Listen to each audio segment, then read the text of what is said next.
What will the Giga start doing upon making landfall? Well, since it's so used to literally wandering about killing everything in its path back in ARK, it will proceed to do the exact same thing here. Nobody is safe, even these oversized armored herbivores. Ankylosaurus can only swing its tail so high, same goes with the Stegosaurus. Triceratops can only raise its brow horns to a certain height as well. The bottom line is that although these weapons would be effective against predators such as a T-Rex, these would not be enough to fend off a 70+ foot long predator like ARK's Giga. But what about sauropods? These guys aren't safe either. A well-placed bite to the neck of this brachiosaur, for example, would be more than enough to bring down this large sauropod. A herd of Mamenchisaurus would probably fend off a Giga if and only if they are concentrated in large numbers. The bull sauropods could form a defensive line of whipping tails, but even this could end in complete disaster. They aren't facing Rexes and Spinos anymore. This is a predator in a class of its own. This bite, powered by these enormous jaws, means no herbivore is safe on this island. Giga acknowledges the clear height advantage and attempts to subjugate the opponent by bringing it down, opening a space to clamp its massive jaws on the victim and let the bleeding do the work. Unfortunately for both the Rex and the Spino, this guy is just simply too big to push, and to inflict enough damage for it to back off.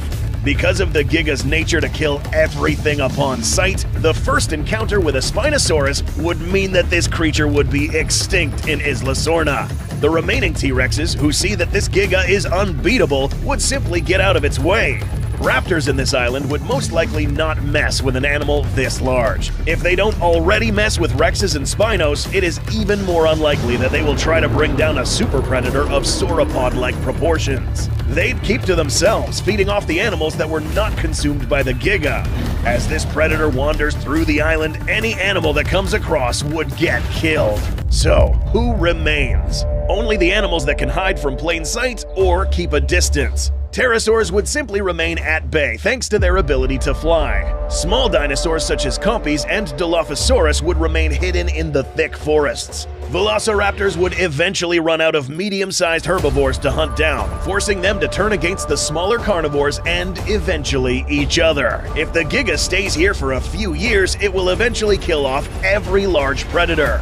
But we'll transport this creature to Isla Nublar, where a new type of predator awaits. But talking about how ARK's Giga would fare against dinosaurs like the Monolophosaurus or Carnotaurus is a waste of time.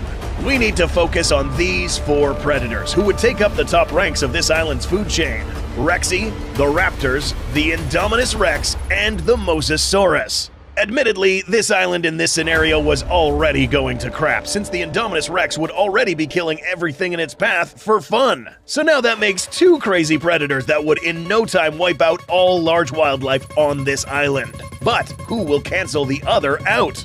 In the previous island, we saw that T-Rexes don't really stand a chance against this dinosaur. But the other three might or might not, depending on the circumstance. If the Indominus Rex lays eyes on the Giga, it will immediately acknowledge that this dinosaur will most definitely be difficult to handle on its own.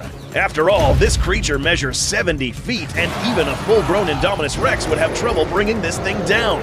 This creature is crazy, but it's not stupid either. Pack hunting. That's right, knowing how this thing is part raptor and how it's able to communicate with them, the Indominus would probably figure out that the best way to deal with this new super predator would be to form an alliance with these raptors. The more raptors involved, the better the chances are of bringing this guy down. One gains the attention of the victim, while another member of the pack ambushes from the side. Except in this case, the best dinosaur to perform this ambush is the Indominus Rex. But would this even work? These raptors would lure the Giga into a predetermined kill zone, where the Indominus pounces forward, attacking this Giga's flank.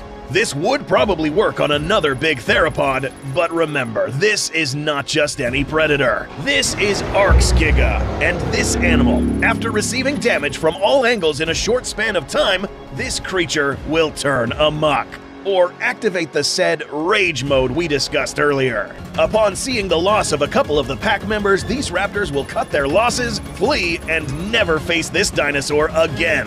The Indominus won't get away with this too quickly. Because it is the largest, this creature will proceed to get hunted down by the much larger Giga, and most likely lose a fight against an enormous, abnormally enraged bull Giganotosaurus. This guy is the equivalent of a land-based, oversized Mosasaurus. Speaking of which, let's move over to the lagoon. If this Mosasaur is indeed the size as seen here, then there is no doubt that an animal this large can bring down a Giga, dragging it into the water, drowning it during an ambush. But if this Mosasaur is as large as some of these official sources claim, then ARK's Giga will probably fare a lot better. If ambushed, this creature is robust and strong enough to hold its ground and pull backwards, beaching the Mosasaur onto dry land, allowing the Giga to easily outmaneuver a beached Mosasaur and go in for the kill. So, would the Giga comfortably thrive in these islands? The answer would be a simple yes.